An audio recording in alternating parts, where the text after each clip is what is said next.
Hello everyone, আসসালামু আলাইকুম। আজকে আমি তোমাদের পাবদা মাছের ঝোল করে দেখাবো ফুলকপি দিয়ে, খুব সহজ রেসিপিতে। এখানে আমি হলুদ মরিচ লবণ দিয়ে মাছগুলোকে 5 মিনিটের জন্য ম্যারিনেট করে রেখে দিব। তোমাদের হাতে সময় কম থাকলে তোমরা সাথে সাথে ভেজে নিতে পারো।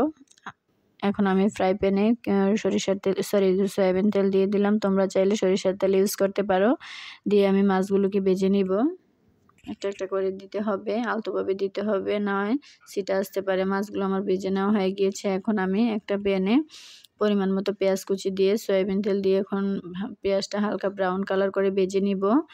এখন আমি দিয়ে দিলাম কাঁচামরিচের ফালি আর 1 চামচের মতো আদা রসুন দিয়ে আমি ভালোভাবে তেলের সাথে কষিয়ে নিয়েছি আর পরিমাণ মতো পানি দিয়ে দিয়েছি। এখন আমি গুঁড়া মশলা অ্যাড করব। তেলের সাথে যদি তোমরা গুঁড়া মশলা অ্যাড করো তাহলে পুড়ে যেতে পারে, সেজন্য পানি অ্যাড করে তারপর গুঁড়া মশলা অ্যাড করবা।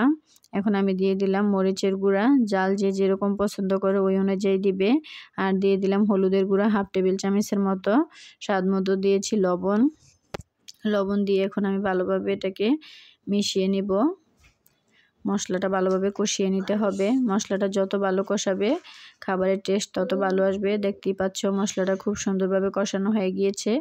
এখন আমি দিয়ে দিলাম ফুলকপিগুলো দিয়ে আমি চুলার আঁচটা মিডিয়ামে রেখে এগুলো নেড়ে চেড়ে আমি কুক করে নিব। দেখতেই পাচ্ছ খুব সুন্দরভাবে আমি ঢাকনা দিয়ে ডেকে কিছুক্ষণ পর পর এসে নেড়ে দিচ্ছি।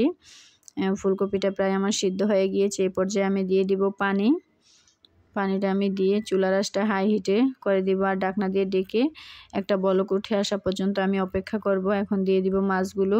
বলক না আসা পর্যন্ত মাছগুলো দেওয়া যাবে না, তাহলে মাছের টেস্টটা নষ্ট হয়ে যাবে। সেজন্য যখন ফুলভাবে বলক আসবে তখনই মাছটা দিলে ভালোভাবে মাছটা নেড়ে চেড়ে নেবে।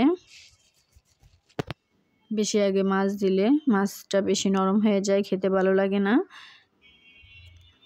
এই পর্যায়ে চুলার আঁচটা মিডিয়ামে রাখতে হবে। রেখে আমি ধনেপাতা কুচি দিয়ে দিব উপর থেকে। এই তরকারিটার মধ্যে ধনেপাতাটা খুবই ইম্পর্টেন্ট, দিতেই হবে।